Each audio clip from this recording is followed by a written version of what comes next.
And you could hear the fan blades turning as it came over the top of us, and it went in just off base, but we couldn't get there in time to. This is First Sergeant Bob Rupar. He served from 1970 to 1974 in the Air Force, and then went into the California Army National Guard and Army Reserves, and retired as a first sergeant. Here he describes one of his memories that stay with him after his service. In this 4-part series, we will hear from 5 veterans in our community to find out what Memorial Day is really about. In this episode, we will go over both the good and the bad memories that stay with them after their service. To start us off is Sergeant Major Arnie Eastland, a recently retired U.S. Army Sergeant Major, Military Police. The good times, when you're in the military, you put up with a lot of stuff that isn't pleasant. And, you've heard stories about hurry up and wait.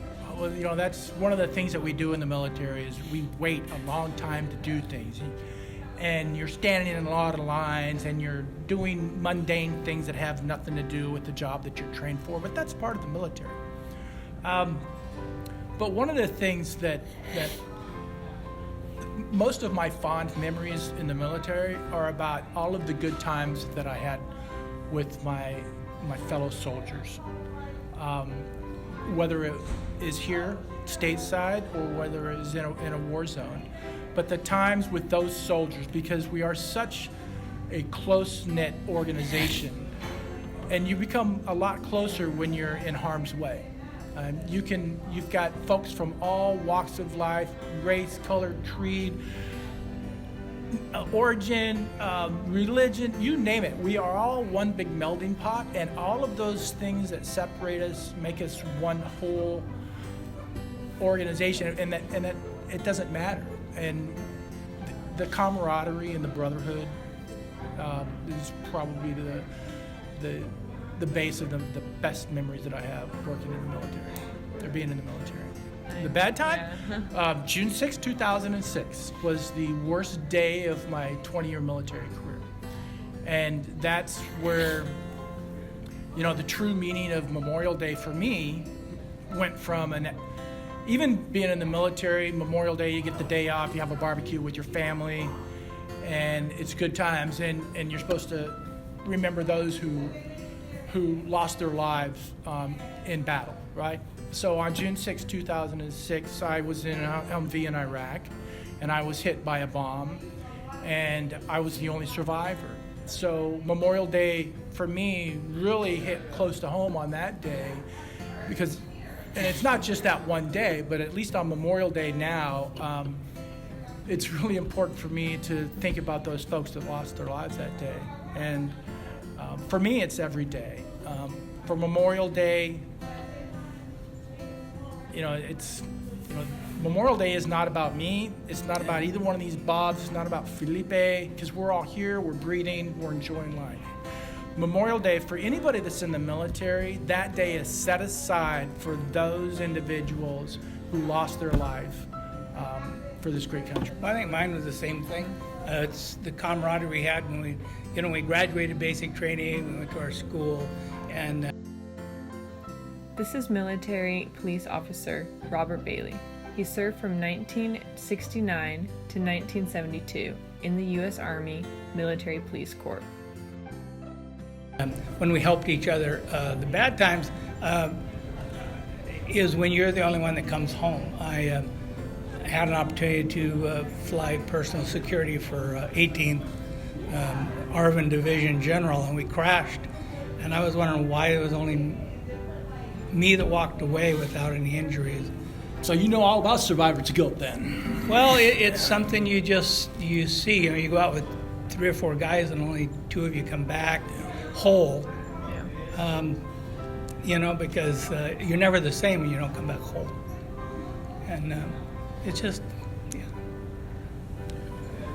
Mine, the good times again are seeing, actually more good times now, seeing people I haven't seen for a long time that I served with, but it was always when you hadn't, even in the military, when you hadn't seen somebody for a while, or they went and flew a rather hazardous mission, and you saw them come back, and you go out and maybe have a beer with them, and that was always good. The man you just heard was First Sergeant Bob Rupar, who also spoke in the beginning of this episode. Bad time, one of the ones I will always remember, and I don't have the survivor's guilt on it, but they had a B-52 come back after bombing Hanoi, and it was shot up pretty bad.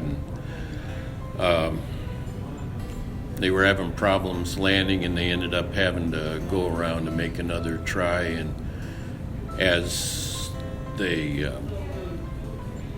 put the throttles forward to go around, it's like somebody turned a switch off. I can still hear that. And the engines that were running just quit. And you could hear the fan blades turning as it came over the top of us, and it went in just off base, but we couldn't get there in time to get the whole crew out. Somebody who had already been off base was able to get two of the people out of there, but before anybody else could get there to help, the plane became engulfed in fire, and that was it. But the next man you will hear from is Petty Officer 2nd Class Felipe Rodriguez, who served in the Navy as a hospital corpsman and was deployed in support of Operation Enduring Freedom. So, for me, the great times were, as has been mentioned, the time you have with your friends and people that you're serving with when you are away from home, and just those memories that last forever, pretty much. 25 years later, I still remember many of my friends that I was able to have some great time with. In the bad times, I don't have any survivor's guilt, but I do. If I was going to put anything bad in the entire time, it's just seeing some of the pain in the others who have experienced things like that, death right in front of them and such. Definitely when people take their lives because of what they're dealing with, those hurt, because of what they've seen or been through and how it affects them. So. And the last man you will hear from today is Spec 4 Jack Ashanti, who served in Vietnam. The last man you will hear from today is Spec 4 Jack Ashanti, who served in Vietnam. Here, he briefly describes the good and the bad parts of his service. Well, the good times was I had good times in the war and before in the stateside too. We enjoyed ourselves, and then bad times when all the stuff is coming in, mortars and getting hit by automatic gunfire, and that was it. You just have to make the best of it.